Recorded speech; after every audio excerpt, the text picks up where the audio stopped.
یہ ہے مولانا فضل الرحمان کی رہائش کا جو G6 میں واقع ہے، اور آج ہفتے کا دن ہے اور ہفتے کی صبح سے ہی یہ جو رہائش گاہ ہے یہ سیاسی سرگرمیوں کا مرکز بن گئی ہے، کیونکہ آج کا دن نہایت اہم ہے۔ حکومت آج جو ہے وہ 26ویں آئینی ترمیم پارلیمنٹ میں پیش کر کے اس کی منظوری حاصل کرنا چاہتی ہے۔ حکومت کی جانب سے گزشتہ 2 دن سے یہ کوششیں جاری تھیں، لیکن ان گزشتہ 2 دنوں کے دوران حکومت اپنے اس مقصد میں کامیاب نہیں ہو سکی۔ کل بھی سینٹ کا اجلاس تھا اور قومی اسمبلی کا اجلاس تھا، جبکہ حکومت نے آئینی ترمیم کی منظوری کے لیے وفاقی کابینہ کا اجلاس بھی طلب کر لیا تھا، جس کا وقت بار بار تبدیل کیا اور بالآخر اس کو جو ہے وہ اجلاس کو منسوخ کر دیا گیا۔ یہ اجلاس کل نہ ہو سکا۔ آج پھر اجلاس بلا رکھا ہے وفاقی کابینہ کا بھی،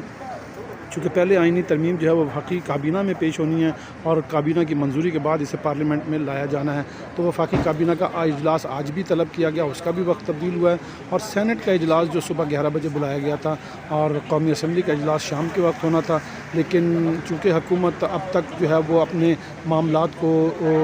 طے نہیں کر پائی ہے، اور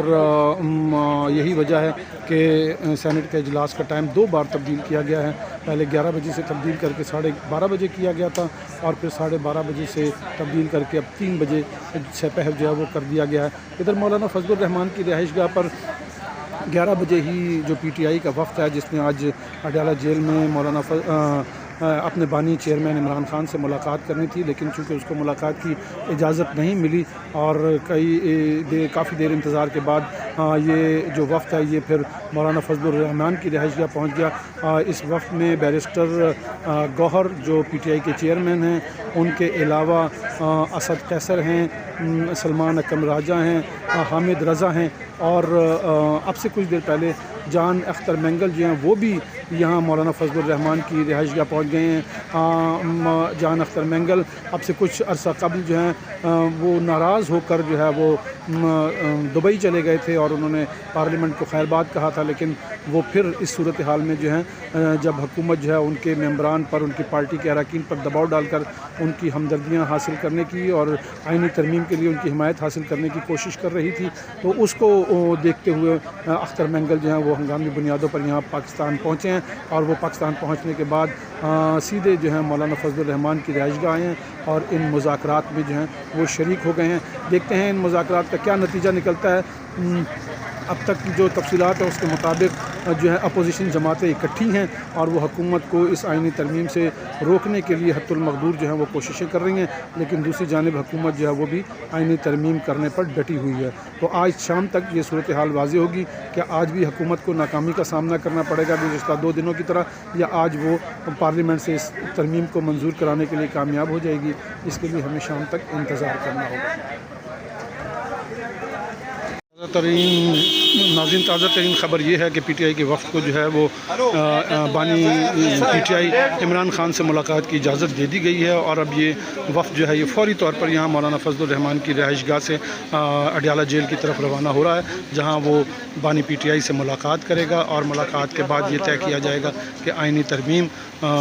کے حوالے سے جو سرگرمیاں جاری ہیں، حکومت جو کام کرنے جا رہی ہے اس کے حوالے سے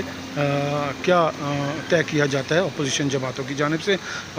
PTI کا یہ موقف تھا کہ اس ساری صورتحال میں بانی PTI کی جو رضامندی ہے یا ان کا مشورہ جو ہے وہ نہایت ضروری ہے، جس پر مولانا فضل الرحمان نے بھی اور اپوزیشن کی دیگر جماعتوں نے بھی اتفاق کیا، اور اب یہ وقت جو ہے یہاں مولانا فضل الرحمان کی رہائش گاہ سے نکل رہا ہے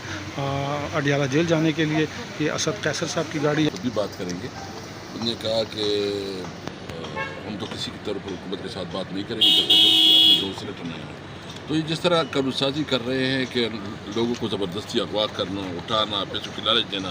یہ قانون سازی کے نام پہ بہت بڑا کالا دھبا ہے۔ یہ جمہوریت شیم ڈیموکریسی ہے، ہم اس کی مذمت کرتے ہیں۔ اچھا اوکے، ایوری اور میں ایک بات کرنا چاہتا ہوں جی شیرازی، میں ایک بات کرنا چاہتا ہوں کہ اگر کسی MNA اور سینیٹر نے پارٹی کی خلاف ورزی کی، پارٹی کے خلاف ووٹ دیا، عمران خان کے ساتھ دغا بازی کی، تو میں پوری پاکستانی قوم سے امید رکھتا ہوں کہ اس کا سوشل بائیکاٹ کرے، کیونکہ وہ اگر جو بھی ایکسکیوزز بنائے گا وہ جھوٹ ہوگا،